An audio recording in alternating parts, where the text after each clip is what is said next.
Café Jurídico, episodio 123, edición de verano.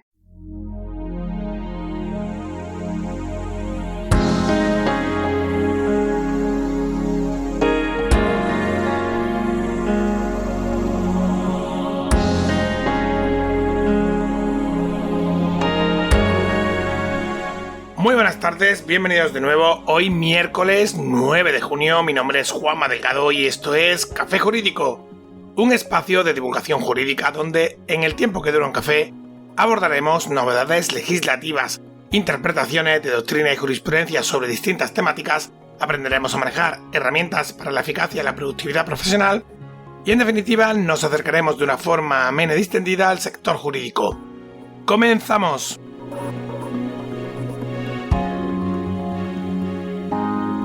El verdadero éxito en la vida no está en ganar siempre, sino en no rendirse nunca, y esto es aplicable a todos los aspectos, incluido el sector jurídico.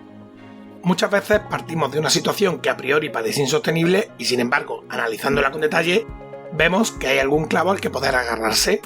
Por eso yo siempre digo que no existen juicios ganados ni perdidos, al menos hasta que no culmine el procedimiento. Lo cierto es que en un juicio a veces el panorama pinta de una forma y luego es de otra radicalmente diferente. Cuando uno cree que tiene todas las probabilidades de perder, eso que se hizo un caso perdido en realidad tiene una probabilidad muy baja de ganar. Y cuando piensa que las tiene todas consigo, en realidad lo que sucede es que tiene una probabilidad muy baja de perder. Y todo esto puede suceder por muchos factores, porque surja un problema procesal, o con la prueba, o simplemente por una interpretación de los hechos que convenza más al jugador que la otra. Hoy vamos a analizar un caso de éxito de lo más curioso. Se trata de un asunto penal en el que un conductor que es cogido circulando sin carnet y con un vehículo robado queda suelto de todos los cargos. Una de estas situaciones en las que a priori parece que hay poco que hacer para poder ayudar a nuestro cliente y en las que puede tenerse la tentación de prestar una conformidad con los hechos. Pero no, al final, como te digo, el justiciable queda absuelto de todos los cargos.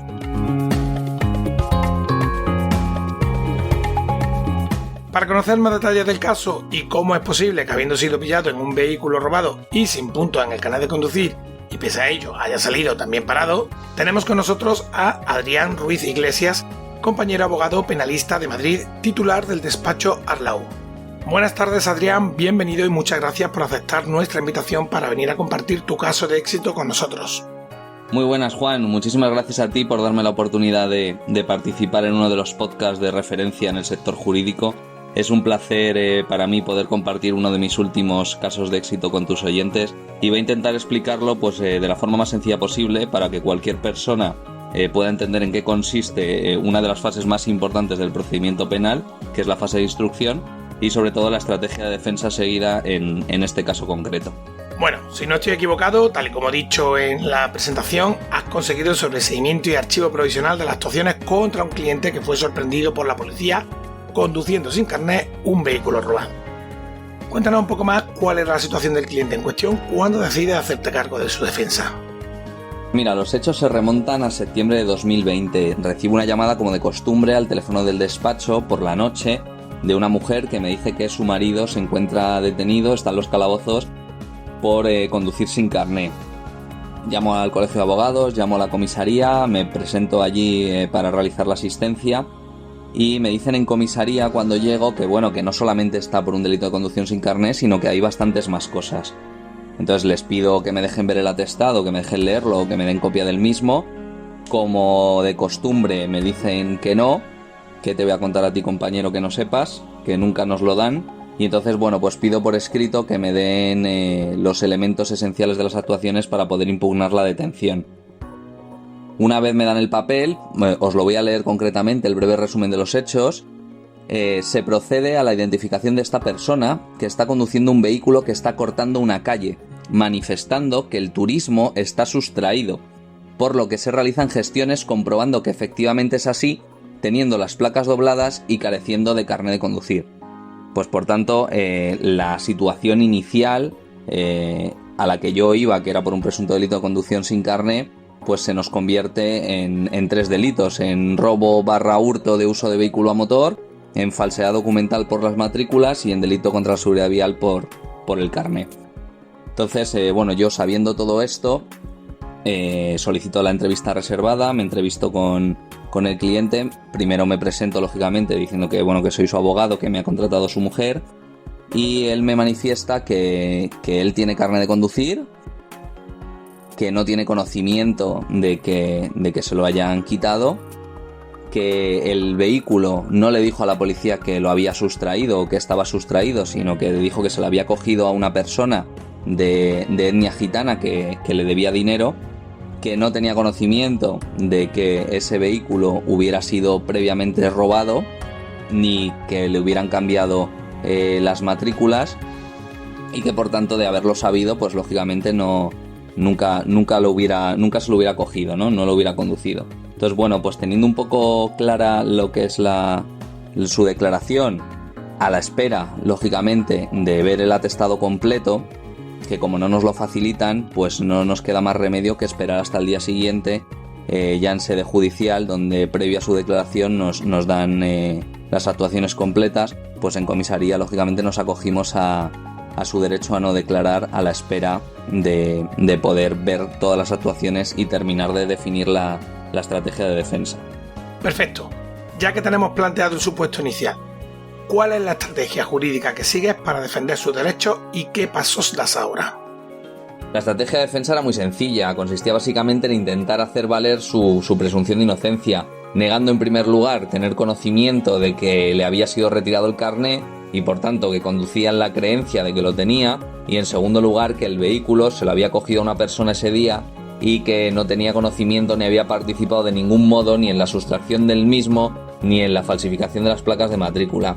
Sin embargo, cuando llego esa mañana a Plaza Castilla, pese a creer firmemente en la versión de mi cliente, pues me encuentro con un atestado que confirma que él mismo le dijo a los agentes que le pararon que el coche era robado, y que tras las comprobaciones las matrículas coincidían con las de un coche con las mismas características en Barcelona.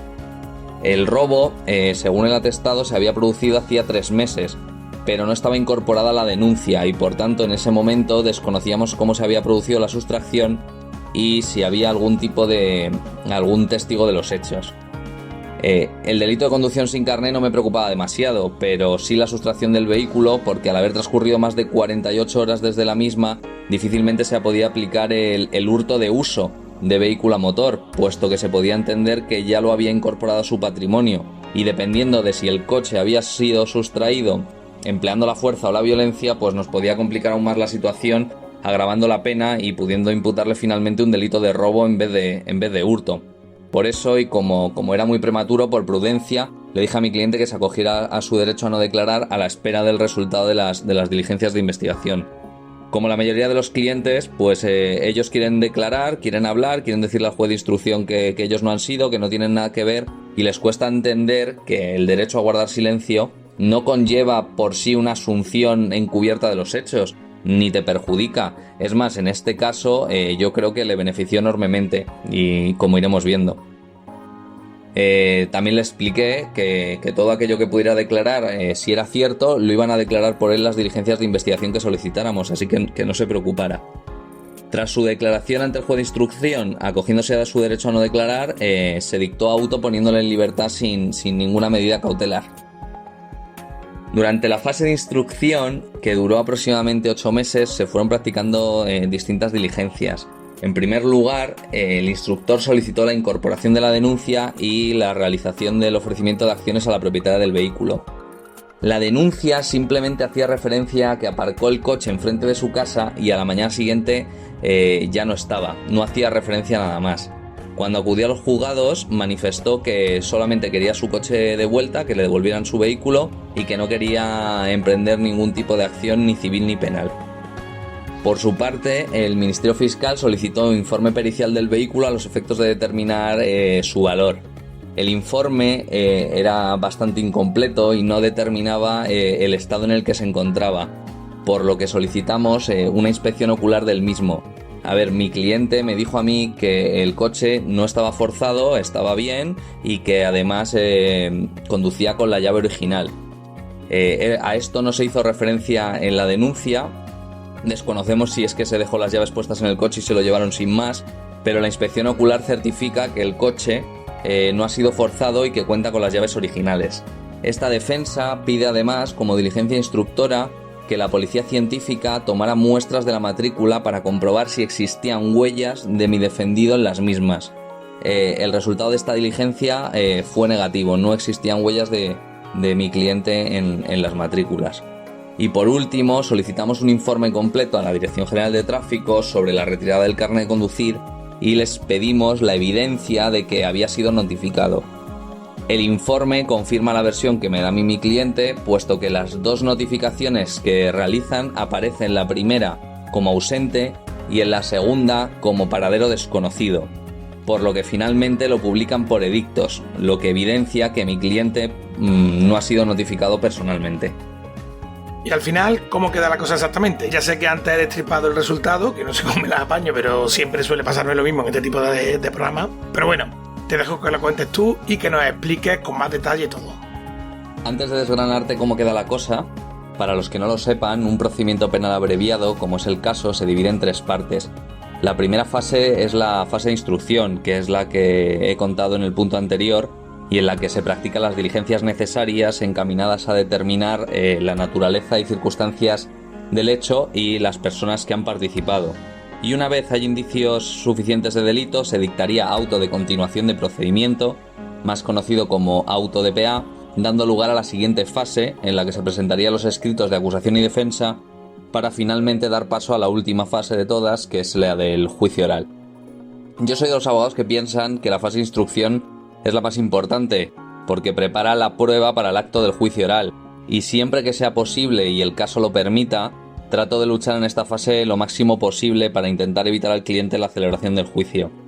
Es cierto que la carga de la prueba reside en la acusación y que no hay que probar la inocencia, pero en este caso tomar parte activa en el procedimiento ha sido muy beneficioso.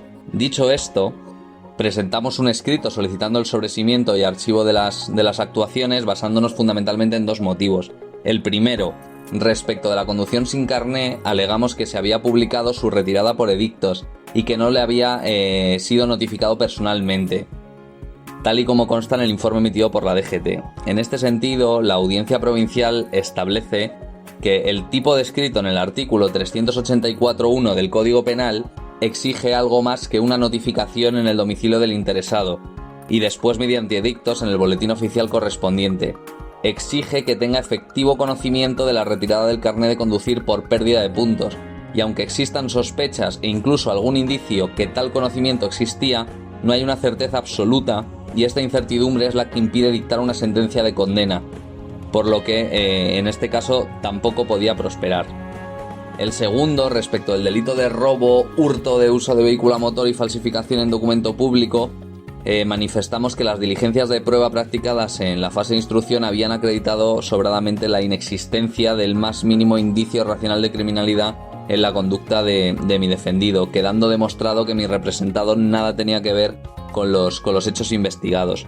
Respecto a la semiconfesión plasmada por los agentes en el atestado, el acuerdo del Pleno no jurisdiccional de la Sala Segunda del Tribunal Supremo de 3 de junio de 2015 nos dice que las declaraciones efectuadas ante la policía sin asistencia letrada no tienen valor probatorio, únicamente cuando sean acreditados por verdaderos medios de prueba, lo que tampoco sucede en este caso.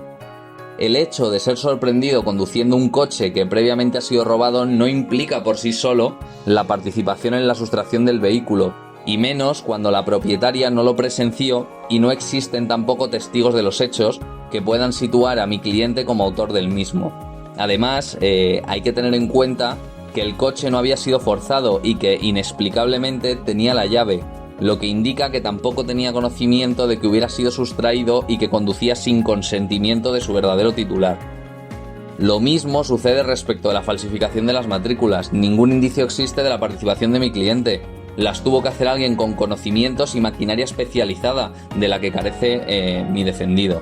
Y la única prueba que existe es el informe de policía científica, que lo que es más bien un contraindicio, puesto que no se encuentran huellas de mi cliente.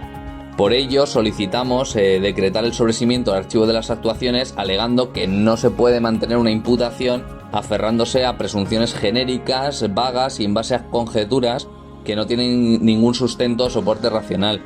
y mucho menos cuando las diligencias de prueba han demostrado justamente lo contrario, porque ello supondría contravenir, en primer lugar, el derecho a la presunción de inocencia, en segundo, el derecho a la tutela judicial efectiva y al principio de intervención mínima del derecho penal, que deben prevalecer frente a cualquier automatismo procesal que desvirtúe el resultado de la fase probatoria. El Ministerio Fiscal, por su parte, en vez de adherirse a nuestro escrito, presentó el suyo propio en el mismo sentido, solicitando también el sobreseimiento. El juez de instrucción, a la vista de que la acusación solicitaba también el sobreseimiento, dictó auto de archivo argumentando que las diligencias practicadas no resultan indicios suficientes a fin de formular acusación contra el investigado. En cuanto al delito de conducción sin carné, nos dice el instructor que la resolución administrativa de pérdida de vigencia de la autorización para conducir como consecuencia de la detracción total de los puntos le fue notificada por edictos, por lo que no consta que tuviera conocimiento de la misma al tiempo de los hechos. En cuanto a los otros dos delitos, no consta la identidad de persona alguna que fuera testigo de la sustracción. El vehículo no presentaba síntomas de sustracción y tenía las llaves originales, por lo que, unido todo a ello a que transcurrieron casi 3 meses desde la sustracción y la recuperación del vehículo, no queda acreditado que el investigado conociera su origen ilícito ni el cambio de matrículas, y por tanto accede a la petición de la defensa y de la acusación y decreta el sobreseimiento y archivo de las actuaciones. Por último, ¿la resolución es firme ya? La resolución todavía no es firme, pero en los próximos días lo será. El artículo 636 de la Ley de Enjuiciamiento Criminal establece que debe darse traslado del auto de sobreseimiento tanto al Ministerio Fiscal como a la víctima del delito a los efectos de poder recurrir en apelación.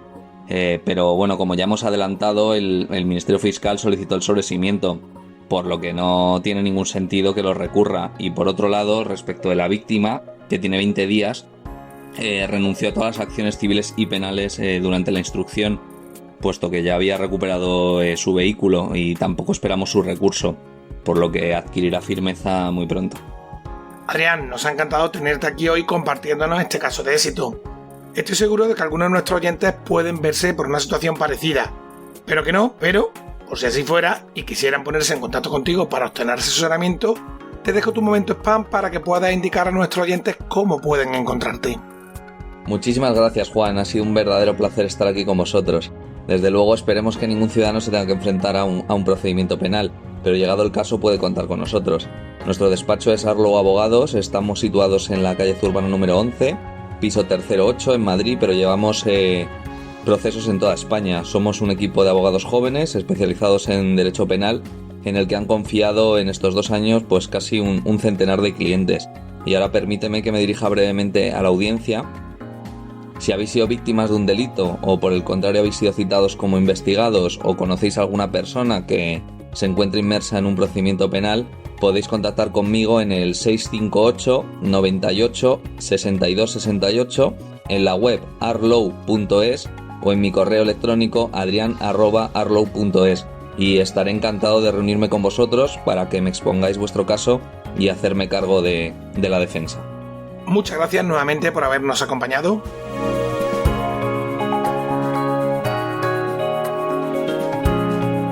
Y si eres abogado y tienes un caso de éxito que quieras compartir con nosotros, te invitamos a que nos escribas desde nuestra página web cafejurídico.es, desde donde también puedes acceder a todos los episodios que hemos emitido hasta la fecha, escucharlos por series temáticas y por supuesto enviarnos tus dudas legales, pedir que tratemos un asunto concreto o mandarnos tu opinión.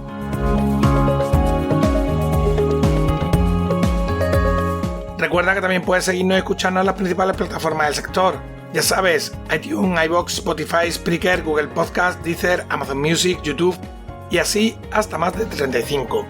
En cualquier caso, nos escuches desde donde nos escuches, suscríbete. Durante el verano te acompañaremos todos los miércoles a las 4:30 de la tarde. Y ahora sí, toca irse ya. Como siempre, muchas gracias por tu tiempo. Nos vemos el próximo miércoles, donde, un día más, te acercaremos de una forma amena y distendida a las novedades y cuestiones del sector jurídico. Entre tanto, cuídate mucho y adiós.